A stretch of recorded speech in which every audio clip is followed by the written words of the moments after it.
ಪ್ರಿಯ ವೀಕ್ಷಕರೇ, ತಮಗೆಲ್ಲರಿಗೂ KP excellent ಕ್ಲಾಸಸ್ಗೆ ಸ್ವಾಗತ. ಇವತ್ತಿನ ವಿಡಿಯೋದಲ್ಲಿ 7ನೇ ತರಗತಿ ಗಣಿತ ಭಾಗ 1, ಅದರಲ್ಲಿ ಮೊದಲನೇ ಅಧ್ಯಾಯ ನಮ್ಮ ಸುತ್ತಲಿನ ದೊಡ್ಡ ಸಂಖ್ಯೆಗಳು. ಸೊ ಈ ಒಂದು ಅಧ್ಯಾಯದಲ್ಲಿ ನಾವು ಇಲ್ಲಿಯವರೆಗೆ ಪೇಜ್ ನಂಬರ್ 12 ನಾವು ನೋಡಿದ್ದೀವಿ ಕ್ವಶನ್ ಆನ್ಸರ್ಸನ್ನು. ಇವತ್ತು ಪೇಜ್ ನಂಬರ್ 13ರಲ್ಲಿ ಕೊಟ್ಟಂತಹ ಈ ಒಂದು ಪ್ರಶ್ನೋತ್ತರಗಳನ್ನು ನೋಡೋಣ. ಸೊ ಈ ಒಂದು ಪ್ರಶ್ನೋತ್ತರಗಳನ್ನ ನೋಡೋಕ್ಕಿಂತ ಮುಂಚೆ ಇದರಲ್ಲಿ ಏನನ್ನು ಕೊಟ್ಟಿದ್ದಾರೆ ಅನ್ನೋದನ್ನು ನೋಡ್ರಿ. ನಗರಗಳ ಜನಸಂಖ್ಯೆ. ಮುಂದಿನ ಕೋಷ್ಟಕದಲ್ಲಿ ನೀಡಿರುವ ಕೆಲವು ಭಾರತದ ನಗರಗಳ ಜನಸಂಖ್ಯೆಯನ್ನು ಗಮನಿಸಿ. ಸೊ ಇಲ್ಲಿ ಕೋಷ್ಟಕದಲ್ಲಿ ಏನು ಮಾಡಿದ್ದಾರೆ ಅಂತಂದರೆ, ನಿಮ್ಗೆ ಕಾಣಿಸ್ತಿದೆ ಅನ್ಕೋತೀನಿ. ಸೊ ಈ ಒಂದು ಕೋಷ್ಟಕದಲ್ಲಿ ಕೆಲವೊಂದಿಷ್ಟು ನಗರಗಳನ್ನು ಕೊಟ್ಟಿದ್ದಾರೆ. ಸೊ ಈ ಒಂದು ನಗರಗಳ ಜನಸಂಖ್ಯೆ 2011ರಲ್ಲಿ ಎಷ್ಟಿತ್ತು, ಹಾಗೆ 2001ರಲ್ಲಿ ಎಷ್ಟಿತ್ತು ಅನ್ನೋದನ್ನು ಇಲ್ಲಿ ಕೊಟ್ಟಿದ್ದಾರೆ. ನೀವು ಇಲ್ಲಿ ಅಬ್ಸರ್ವೇಷನ್ ಮಾಡ್ಬೋದು. ಸೊ ಇಲ್ಲಿ ಕಾಣಿಸಿದೆ ಅಲ್ವಾ? ಸೊ ನೋಡ್ಬೋದು. ಸೊ ಅದರ್ ಬೇಸ್ ಮೇಲೆ ಈ ಟೇಬಲನ್ನು ಇಟ್ಕೊಂಡು ಕೆಲವೊಂದಿಷ್ಟು ಪ್ರಶ್ನೆಗಳನ್ನ ಕೇಳಿದ್ದಾರೆ. ನೋಡ್ರಿ ಏನಂತ. ಮೇಲಿನ ಕೋಷ್ಟಕದಲ್ಲಿ ನೀಡಿರುವ ಮಾಹಿತಿಯಿಂದ ಮುಂದಿನ ಪ್ರಶ್ನೆಗಳಿಗೆ ಅಂದಾಜಿಸುವುದರಿಂದ ಉತ್ತರಿಸಿ ಅಂತ ಹೇಳಿದ್ದಾರೆ. ಸೊ ಈ ದತ್ತಾಂಶದ ಬಗ್ಗೆ ನಿಮ್ಮ ಸಾಮಾನ್ಯ ವೀಕ್ಷಣೆ ಏನು, ಅದನ್ನು ತರಗತಿಯಲ್ಲಿ ಹಂಚಿಕೊಳ್ಳಿ. ಸೊ ಈ ದತ್ತಾಂಶಗಳನ್ನು ಡಾಟಾನ ನೋಡಿದಾಗ ನಿಮಗೇನು ಅನ್ನಿಸ್ತಿದೆ, ನಿಮ್ಮ ಸಾಮಾನ್ಯ ವೀಕ್ಷಣೆ ಏನು ಅಂತ ಕೇಳಿದ್ದಾರೆ. ಸೊ ಅದನ್ನು ನಾವು ಬರೆಯೋಣ. ಸೊ ಸಾಮಾನ್ಯ ವೀಕ್ಷಣೆ ಏನಿದೆ ಅನ್ನೋದನ್ನು ನೋಡ್ರಿ. ಇದು ಮುಂಬೈ ನಗರ ಇಲ್ಲಿ ಕಾಣಿಸ್ತಿರೋದು. 2011ರಲ್ಲಿ ಎಷ್ಟಿತ್ತು ಜನಸಂಖ್ಯೆ? 1,24,42,373. ಇಲ್ಲಿ 2001ರಲ್ಲಿ ಅಬ್ಸರ್ವ್ ಮಾಡಿರಿ ಎಷ್ಟಿದೆ, ಬರೀ 1,19,78,450. ಸೊ 2001ರಲ್ಲಿ ಜನಸಂಖ್ಯೆ ಕಂಪೇರ್ ಮಾಡಿದ್ರೆ 2011ರಲ್ಲಿ ಜನಸಂಖ್ಯೆ ಏನಾಗಿದೆ, ಹೆಚ್ಚಾಗಿದೆ. ಸೇಮ್ ಇಲ್ಲಿ ದೆಹಲಿದು ಬರ್ರಿ, ಇಷ್ಟೇ. 2001ರಲ್ಲಿ ಎಷ್ಟಿದೆ? 98,79,172 ಇದೆ. ಅದೇ 2011ರಲ್ಲಿ ನೋಡ್ರಿ 1,10,10,07,835 ಇದೆ. ಸೊ ಇಲ್ಲಿಗಿಂತ ಇಲ್ಲಿ ಏನಾಗಿದೆ, ಜಂಪ್ ಆಗಿದೆ. ನೀವು ಹಂಗೆ ಎಲ್ಲ ನಗರಗಳದ್ದು ಅಬ್ಸರ್ವೇಷನ್ ಮಾಡಿದಾಗ 2001ರಿಂದ ನೋಡ್ಬೇಕಂದ್ರೆ 2011ರ ಜನಸಂಖ್ಯೆಯಲ್ಲಿ ಏನಾಗಿದೆ, ಹೆಚ್ಚಳವನ್ನು ನಾವು ನೋಡ್ತೀವಿ. ಸೊ ಇಲ್ಲೆಲ್ಲ ಸೇಮ್ ಹಾಗೆ ಇದೆ. 2001ಕ್ಕಿಂತ 2011ರ ಜನಸಂಖ್ಯೆಯಲ್ಲಿ ನಮ್ಗೆ ಹೆಚ್ಚಳ ಕಾಣಿಸ್ತಿದೆ. ಸೊ ಅದನ್ನು ನಾವು ವೀಕ್ಷಣೆ ಒಳಗೆ ಬರೆಯೋಣ. ಸೊ ಇಲ್ಲಿ ನಾನು ಬರೀತೇನೆ ನೋಡ್ರಿ ಆನ್ಸರನ್ನು. ಈ ದತ್ತಾಂಶದ ಬಗ್ಗೆ ನಿಮ್ಮ ಸಾಮಾನ್ಯ ವೀಕ್ಷಣೆ ಏನು, ಅದನ್ನು ತರಗತಿಯಲ್ಲಿ ಹಂಚಿಕೊಳ್ಳಿ. ಸೊ ನಾ ಇಲ್ಲಿ ಆನ್ಸರ್ ಬರೀತೇನೆ ನೋಡ್ರಿ. ಮೇಲಿನ ದತ್ತಾಂಶಗಳನ್ನು ವೀಕ್ಷಿಸಿದಾಗ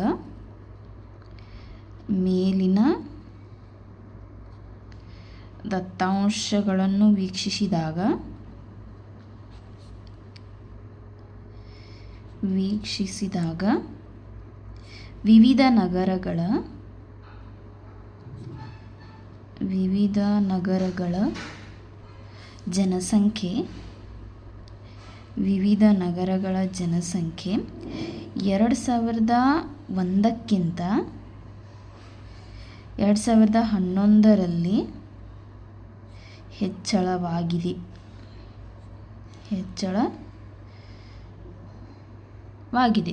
ಸೊ ಎರಡನೇ ಪ್ರಶ್ನೆಯನ್ನು ಕೊಟ್ಟಿದ್ದಾರೆ ನೋಡ್ರಿ. ಮೇಲಿನ ಕೋಷ್ಟಕಕ್ಕೆ ಸೂಕ್ತವಾದ ಶೀರ್ಷಿಕೆ ಏನು? ಸೊ ನಾವು ಈ ಕೋಷ್ಟಕವನ್ನು ನಾವು ಅಬ್ಸರ್ವೇಷನ್ ಮಾಡಿದಾಗ, ಸೊ ಇಲ್ಲಿ ವಿವಿಧ ನಗರಗಳನ್ನು ಕೊಟ್ಟಿದ್ದಾರೆ. ಈ ವಿವಿಧ ನಗರಗಳಿಗೆ 2001 ಮತ್ತು 2011ರಲ್ಲಿನ ಜನಸಂಖ್ಯೆಯನ್ನು ಹೋಲಿಕೆಯನ್ನು ಮಾಡಲಾಗಿದೆ.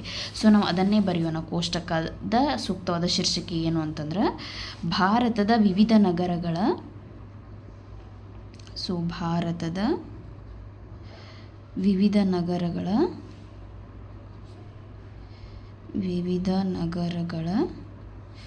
ಜನಸಂಖ್ಯೆಯ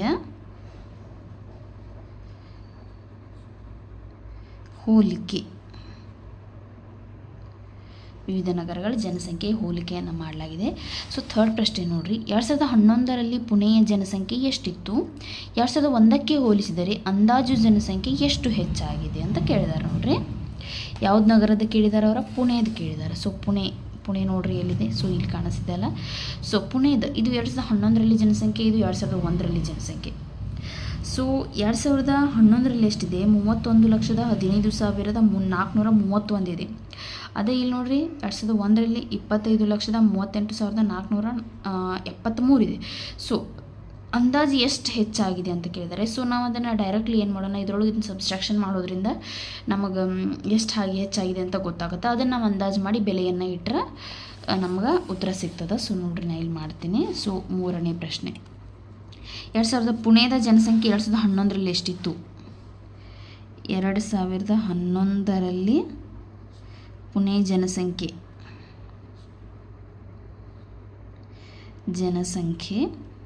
ಎಷ್ಟಿತ್ತು ಅಂತಂದರೆ 2011ರಲ್ಲಿ ಪುಣೆಯ ಜನಸಂಖ್ಯೆ 31,15,431. ಆನಂತರ 2001ರಲ್ಲಿ ಪುಣೆಯ ಜನಸಂಖ್ಯೆ 2001ರಲ್ಲಿ ಪುಣೆಯ ಜನಸಂಖ್ಯೆ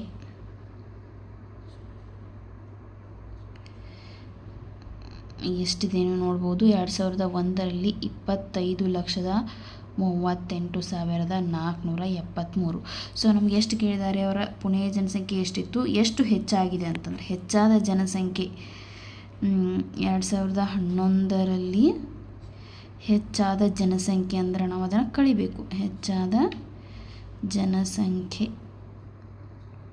ಸೊ ನಾವು 31,15,431ರಲ್ಲಿ 25,38,473 ಮೈನಸ್ ಮಾಡಿದಾಗ ನಮಗೆಷ್ಟು ಬರ್ತಿದೆ ನೋಡಿರಿ, ಇಲ್ಲೇ ಬರೆದ್ಬಿಡ್ತೀನಿ, 5,76,958. ಸೊ ನಾವು ಇದನ್ನು ರೌಂಡ್ ಆಫ್ ಮಾಡ್ಬೇಕಂದ್ರೆ ಲಕ್ಷದ ಮುಂದೆ ಇರೋದಂಥ ಈ ಸಂಖ್ಯೆ ಏನಾಗಿದೆ ಅಂದ್ರೆ 5ಕ್ಕಿಂತ ಹೆಚ್ಚಾಗಿದೆ.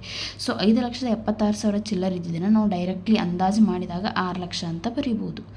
ಸೊ ನಾನು ಇಲ್ಲೇ ಬರಿತಾ ಇದ್ದೀನಿ, ಸ್ಪೇಸ್ ಕಡಿಮೆ ಇರೋದ್ರಿಂದ ಅಂದಾಜು ನಾನು ಏನು ಮಾಡಿಬಿಡ್ತಾ ಇದ್ದೀನಿ, 6 ಲಕ್ಷ ಮಾಡ್ತಾಯಿದ್ದೀನಿ. ಸೊ ಕರೆಕ್ಟಾಗಿ ಕಾಣಿಸಿದೆ ಅಲ್ವಾ? ಸೊ ನೀಟಾಗಿ ಬರ್ಕೊಡ್ರಿ.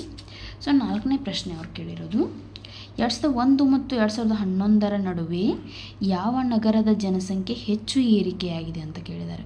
ಸೊ 2001 ಮತ್ತು 2011 ನಡುವೆ ಯಾವ ನಗರದ ಜನಸಂಖ್ಯೆ ಹೆಚ್ಚು ಏರಿಕೆಯಾಗಿದೆ ಅಂತ ಕೇಳಿದ್ದಾರೆ. ಸೊ ನೋಡಿರಿ ನೀವಿಲ್ಲಿ ಯಾವ ನಗರದ ಜನಸಂಖ್ಯೆ ಹೆಚ್ಚಾಗಿದೆ ಅನ್ನೋದನ್ನು,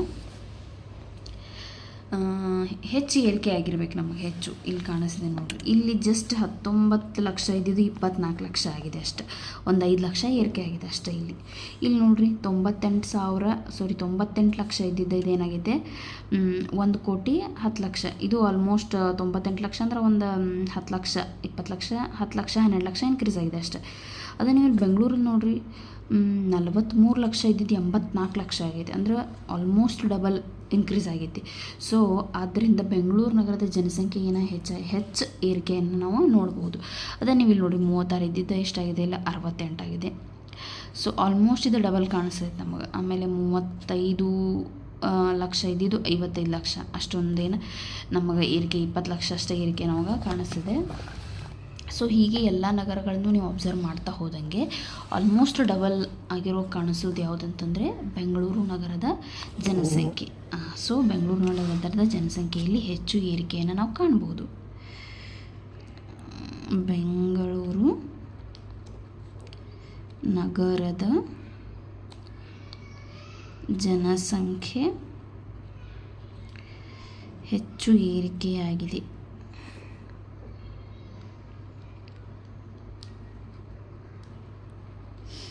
ಸೊ 4ನೇ ಪ್ರಶ್ನೆ ಮುಗಿತು. 5ನೇ ಪ್ರಶ್ನೆ ನೋಡ್ರಿ, ಜನಸಂಖ್ಯೆ ಬಹುತೇಕ ದ್ವಿಗುಣಗೊಂಡಿರುವ ಯಾವುದಾದರೂ ನಗರಗಳು ಇವೆಯೇ? ಅವು ಯಾವುವು? ನಾ ಈಗಾಗಲೇ ಡಿಸ್ಕಸ್ ಮಾಡಿರೋಂಗೆ ಬೆಂಗಳೂರು ನಗರದ ಜನಸಂಖ್ಯೆ ಆಲ್ಮೋಸ್ಟ್ ನಾವು ನೋಡಿದ್ರೆ ಸ್ವಲ್ಪ ಡಬಲ್ ಅನಿಸುತ್ತೆ. ಮತ್ತು ಇನ್ನೊಂದು ನಗರ ಯಾವ್ದು ನೋಡ್ರಿ, ಇವೆಲ್ಲ ನಾನು ಆಲ್ರೆಡಿ ಹೇಳಿದ್ದೀನಿ ನಿಮ್ಗೆ ಯಾವುವೂ ಆಗಿಲ್ಲ. ಸೊ ನೆಕ್ಸ್ಟ್ ನೋಡಿದ್ರೆ ಇಲ್ಲಿ ವಡೋದರ ನೋಡ್ರಿ, 16 ಲಕ್ಷ ಇದ್ದಿದ್ದು ಡಬಲ್ 32 ಲಕ್ಷ 35 ಲಕ್ಷ ಆಗಿದೆ, ಡಬಲ್ಗಿಂತ ಸ್ವಲ್ಪ ಜಾಸ್ತಿನೇ ಇದೆ. ಸೊ ನಾವು ಇದನ್ನು ಏನು ಮಾಡ್ಬೋದು ಅಂದ್ರೆ ವಡೋದರ ಆಲ್ಮೋಸ್ಟ್ ದ್ವಿಗುಣಗೊಂಡಿದೆ. ಸೊ ನಾವು ಬೆಂಗಳೂರು ಮತ್ತು ವಡೋದರನ ಇಟ್ಕೋಬೋದು. ಜನಸಂಖ್ಯೆ ದ್ವಿಗುಣಗೊಂಡಿರುವ ನಗರಗಳು ಅಂತ ಬರೀರಿ. ಜನಸಂಖ್ಯೆ ಬಹುತೇಕ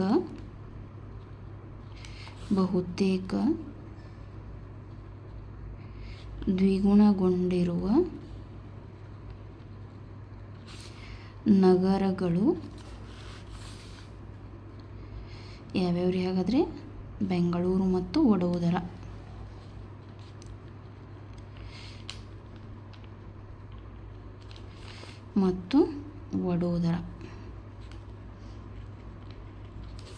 ಕರೆಕ್ಟಾ? ನೆಕ್ಸ್ಟ್ 6th ಕ್ವಶನ್ ನೋಡ್ರಿ, ಪಾಟ್ನಾದ ಜನಸಂಖ್ಯೆಯನ್ನು ಯಾವ ಸಂಖ್ಯೆಯಿಂದ ಗುಣಿಸಿ ಮುಂಬೈ ನಗರಕ್ಕೆ ಸಮೀಪವಾದ ಜನಸಂಖ್ಯೆ ಅನ್ನು ನಾವು ಪಡೆಯಬಹುದು? ಮೊದಲು ಪಾಟ್ನಾದ ಜನಸಂಖ್ಯೆ ನೋಡ್ರಿ ಎಷ್ಟಿದೆ ಅಂತ.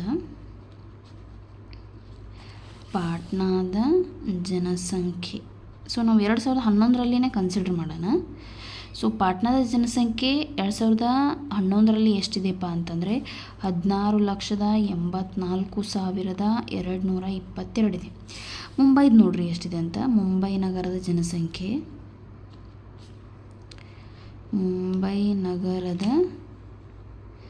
ಜನಸಂಖ್ಯೆಯನ್ನು ನೋಡ್ರಿ ಎಷ್ಟಿದೆ ಅಂತಂದ್ರೆ ಮುಂಬೈಯಲ್ಲಿ ಎಷ್ಟಿದೆ? ಮುಂಬೈ 1,42,373 ಕಾಣಿಸುತ್ತೆ. ಮುಂಬೈ 1,24,42,373 ಇದೆ.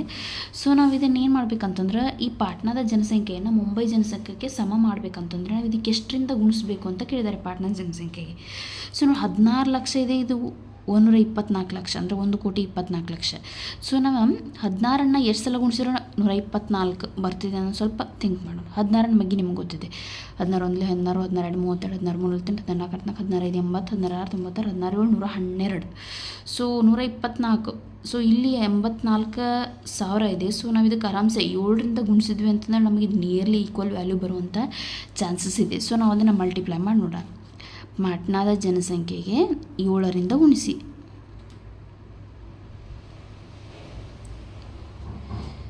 ಜನಸಂಖ್ಯೆಗೆ 7ರಿಂದ ಗುಣಿಸಿ. ಸೊ ನೋಡ್ರಿ ಗುಣಿಸ್ರಿ. 16,84,222 ಇಂಟು 7 ಮಾಡಿದಾಗ ನಮಗೆ ಆಲ್ಮೋಸ್ಟ್ ನಿಯರ್ಲಿ ಈಕ್ವಲ್ ವ್ಯಾಲ್ಯೂ ಬರ್ತಿದೆ. 1,17,89,554 ಅಂತ ನಮಗೆ ಬರ್ತಿದೆ. ಅಂದಾಜು ನಾವು ಇದಕ್ಕೆ ಏನು ಮಾಡೋದು, ಸಮೀಪವಾದಂತಹ ಒಂದು ಬೆಲೆಯನ್ನು ಕಂಡುಕೊಂಡಿದ್ದೀವಿ. 8ರಿಂದ ಗುಣಿಸಿದ್ರೆ ಇದು ತೀರಾ ಹೆಚ್ಚಾಗಿ ಬಿಡುತ್ತೆ. ಸೊ ನಿಯರ್ಲಿ ಈಕ್ವಲ್ ಬೇಕಾಗಿರೋದ್ರಿಂದ ನಮ್ಗೆ ನಾವು 7ಇಂದ ಮಲ್ಟಿಪ್ಲೈ ಮಾಡಿದಾಗ ನಮಗೆ ಇಷ್ಟ ಆನ್ಸರ್ ಸಿಗ್ತಿದೆ. ಸೊ ಇವೆಲ್ಲ ಕ್ವಶನ್ಸ್ ಎಲ್ಲ ನಿಮ್ಗೆ ಕ್ಲಿಯರ್ ಆಗಿದೆ ಅಂತ ಅನ್ಕೋತಿದ್ದೀನಿ. ಸೊ ಇನ್ನೂ ಯಾರಿಗಾದ್ರೂ ಏನಾದರೂ ಡೌಟ್ ಇದ್ದರೆ ಯಾವುದಾದ್ರೂ ಪೇಜ್ ಅಲ್ಲಿರೋ ಕ್ವಶನ್ ಆನ್ಸರ್ಸ್ ಅರ್ಥ ಆಗಿಲ್ಲ ಅಂತಂದ್ರೆ ಕಮೆಂಟ್ ಮಾಡಿರಿ. ಸೊ ನಾನು ಅದನ್ನು ವಿಡಿಯೋ ಮಾಡ್ತೀನಿ. Thank you.